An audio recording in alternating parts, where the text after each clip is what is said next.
think Max Planck was the one who said it, that science progresses one funeral at a time. Because Okay. because you never actually convince a scientist that they were wrong. You just wait for them to die.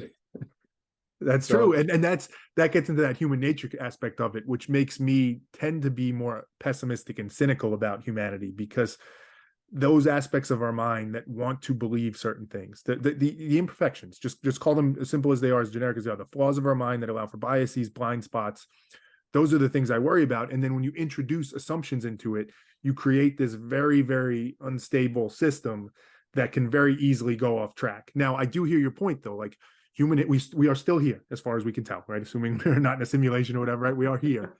So something has worked out in that we should take some faith in. I wonder if maybe using a real life example would be an interesting use case to go through this, and maybe we use your actual work. So you've made some assumptions to say, I think there's a way to improve this information issue that we have. Yeah. Right. Maybe firstly, just for people listening, and I mentioned it in the intro and I linked it, but talk a little bit about what you're trying to create, what those assumptions are, what you're hoping it's going to develop. And then maybe we can use that as a live use case to be like, hey, how do you think about those assumptions? How are you checking to make sure it's not going off the rails, those type of things? Yeah. So, well, there's quite a few assumptions that I'm making. So let's put all of them up front. The first assumption that we're making is that if we reduce the amount of bad information that people consume, then their mind will be open to consume a little bit more good information. Okay. Right? Because if that assumption is incorrect, then everything we're doing is kind of futile, right? So we're focusing on filtering junk as opposed to selecting something that is ideally good, right? Because we think that if you just remove the bottom 90% or the bottom 99%, hopefully, then everything that's left will be better and people will consume it. That's one assumption. The other assumption that we're making is that we can do most of the filtering based on form and not on substance. And that's also not a trivial assumption.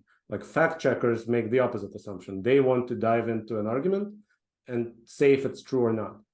We're actually thinking that you need to be a lot more humble and not pretend that you know what is true, but rather just do what peer review does typically in science, which is they don't drive to your lab to see if the mice are there. They believe you when you say you have mice, right? What they're looking at is, how did you structure your experiment? Do you have a large enough sample size? Did you share all your source data? Did you lay it out in the correct form? Does your abstract match your actual body, etc.? So we're making the same assumption that we can filter most junk out just by focusing on the form in which it's laid out, basically selecting for well laid out arguments. What does that look like in real terms when you're talking about information? In real terms, it looks like, if we're looking at an article, does the headline match the body of the article, or does it look like it's there to attract attention? Does it look like purely dry factual language, or does it look like there are loud adjectives behind every noun, right? So we're looking at specific small examples of things that we can measure that are objectively true, but we're making the assumption that they actually correlate to overall quality, right? It's not provable that they do. It just seems like most people think it is. And the same is true of how we train models as well, right? We ask a few annotators to annotate a whole bunch of articles on a particular trait. And then we train the model to essentially emulate what the annotators did.